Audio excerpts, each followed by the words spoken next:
kama daali doono inaan ku dhaho iga raali noqo qaali, maxaa yeelay waxaad ku weyn tahay qalbigayga.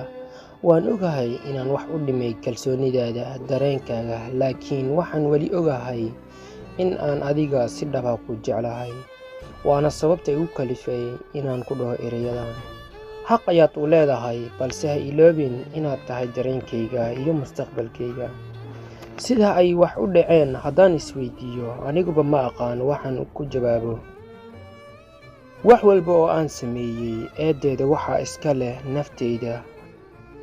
Waana ka cudur daaranayaa xanuunkan u geystay naftaada. Waxay igu tahay murugo joogto, walaac iyo walbahaar. Laakiin mita ilaabin inaan diyaar u ahay raaligelintaada iyo wax walba oo aan ku heli karo farxadaada iyo kalsoonidaada.